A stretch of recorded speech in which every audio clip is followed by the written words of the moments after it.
ಅನ್ನಭಾಗ್ಯ ಮತ್ತು ಗೃಹಲಕ್ಷ್ಮಿ ಯೋಜನೆಗಳ ಬಗ್ಗೆ ಹೊಸ ಅಪ್ಡೇಟ್.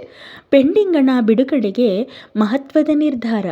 ಕರ್ನಾಟಕದ ರಾಜ್ಯ ಸರ್ಕಾರ ಜಾರಿಗೆ ತಂದಿರುವ ಗ್ಯಾರಂಟಿ ಯೋಜನೆಗಳು ರಾಜ್ಯದ ಲಕ್ಷಾಂತರ ಕುಟುಂಬಗಳಿಗೆ ಆರ್ಥಿಕ ಮತ್ತು ಆಹಾರ ಭದ್ರತೆ ಒದಗಿಸುತ್ತಿವೆ. ಈ ಪೈಕಿ ಅನ್ನಭಾಗ್ಯ ಯೋಜನೆ ಮತ್ತು ಗೃಹಲಕ್ಷ್ಮಿ ಯೋಜನೆ ಅತ್ಯಂತ ಪ್ರಮುಖವಾಗಿದ್ದು, ಬಡ ಮತ್ತು ಮಧ್ಯಮ ವರ್ಗದ ಜನರಿಗೆ ನೇರವಾಗಿ ಉಪಕಾರವಾಗುವ ಯೋಜನೆಗಳಾಗಿವೆ.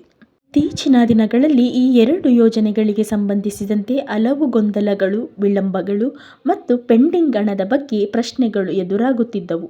ಇದೀಗ ಸರ್ಕಾರದಿಂದ ಈ ವಿಷಯಕ್ಕೆ ಸಂಬಂಧಿಸಿದಂತೆ ಮಹತ್ವದ ಮಾಹಿತಿ ಮತ್ತು ಸ್ಪಷ್ಟನೆ ಹೊರಬಿದ್ದಿದ್ದು, ಫಲಾನುಭವಿಗಳಲ್ಲಿ ಹೊಸ ನಿರೀಕ್ಷೆಯನ್ನು ಹುಟ್ಟಿಸಿದೆ. ಗೃಹಲಕ್ಷ್ಮಿ ಯೋಜನೆ ಹಣ ಬಿಡುಗಡೆಗೆ ಇತ್ತೀಚಿನ ಅಪ್ಡೇಟ್.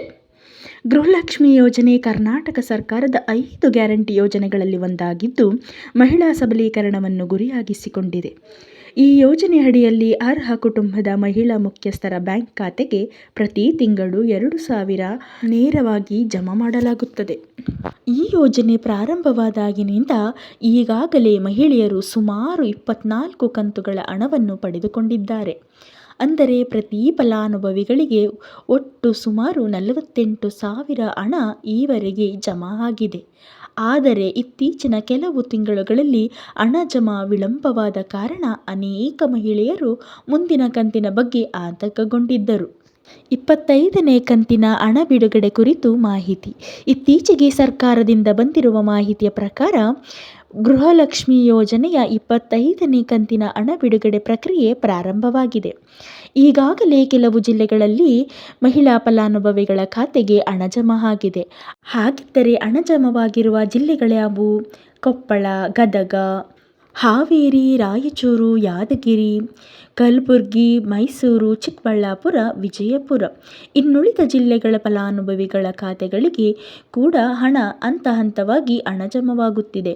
ಬ್ಯಾಂಕ್ ಪ್ರಕ್ರಿಯೆ ಮತ್ತು ಡಿಬಿಟಿ ವ್ಯವಸ್ಥೆ ಕಾರಣ ಎಲ್ಲರಿಗೂ ಒಂದೇ ದಿನ ಹಣ ಜಮಾವಾಗುವುದಿಲ್ಲ.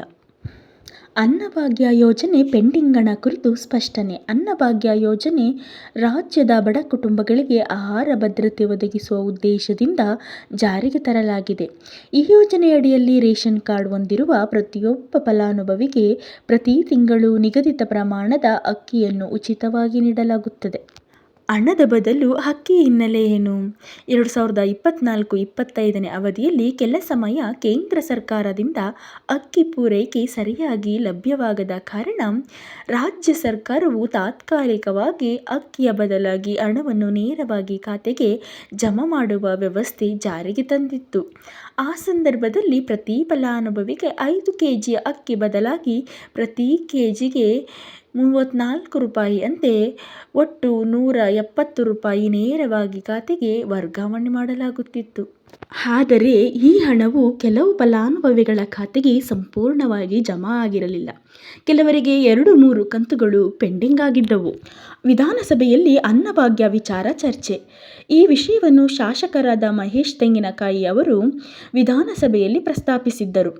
ಅದಕ್ಕೆ ಪ್ರತಿಕ್ರಿಯೆ ನೀಡಿದ ಆಹಾರ ಮತ್ತು ನಾಗರಿಕ ಸರಬರಾಜು ಇಲಾಖೆಯ ಸಚಿವರಾದ ಕೆ.ಎಸ್. ಮುನಿಯಪ್ಪ ಅವರು ಸ್ಪಷ್ಟ ಮಾಹಿತಿ ನೀಡಿದ್ದಾರೆ. ಕೇಂದ್ರ ಸರ್ಕಾರವು ಅಕ್ಕಿ ಪೂರೈಕೆಗೆ ಒಪ್ಪಿಕೊಂಡಿರುವುದರಿಂದ ಹಣ ನೀಡುವ ಪ್ರಕ್ರಿಯೆಯನ್ನು ಸ್ಥಗಿತಗೊಳಿಸಿ ಪ್ರಸ್ತುತ ಪ್ರತಿಯೊಬ್ಬ ಫಲಾನುಭವಿಗೆ 10 ಕೆಜಿ ಅಕ್ಕಿಯನ್ನು ವಿತರಿಸಲಾಗುತ್ತಿದೆ. ಆದರೆ 12 ಜನವರಿ 2025ರ ನಂತರ ಕೆಲವು ತಾಂತ್ರಿಕ ದೋಷಗಳು ಮತ್ತು ಆಡಳಿತಾತ್ಮಕ ಕಾರಣಗಳಿಂದ ಹಣ ವರ್ಗಾವಣೆ ಪ್ರಕ್ರಿಯೆ ತಾತ್ಕಾಲಿಕವಾಗಿ ನಿಂತಿತ್ತು. ಪೆಂಡಿಂಗ್ ಹಣ ಖಂಡಿತ ಜಮಾ ಆಗಲಿದೆ. ಅತ್ಯಂತ ಮುಖ್ಯವಾದ ವಿಷಯವೆಂದರೆ ಯಾವ ಫಲಾನುಭವಿಗಳ ಖಾತೆಗೆ ಅನ್ನಭಾಗ್ಯ ಯೋಜನೆಯ ಹಣ ಜಮಾ ಆಗಿಲ್ಲವೋ ಅಂಥವರಿಗೆ ಪೆಂಡಿಂಗ್ ಇರುವ ಸಂಪೂರ್ಣ ಹಣವನ್ನು ಖಂಡಿತವಾಗಿ ಜಮಾ ಮಾಡಲಾಗುತ್ತದೆ ಎಂದು ಸಚಿವರು ಸ್ಪಷ್ಟಪಡಿಸಿದ್ದಾರೆ.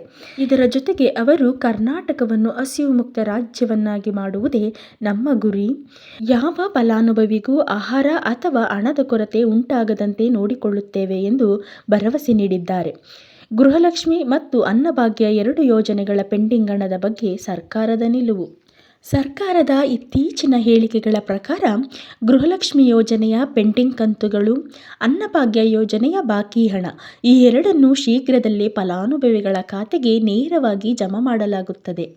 ಇದು ರಾಜ್ಯದ ಲಕ್ಷಾಂತರ ಕುಟುಂಬಗಳಿಗೆ ದೊಡ್ಡ ಮಟ್ಟದ ನೆಮ್ಮದಿಯನ್ನು ತಂದಿದೆ.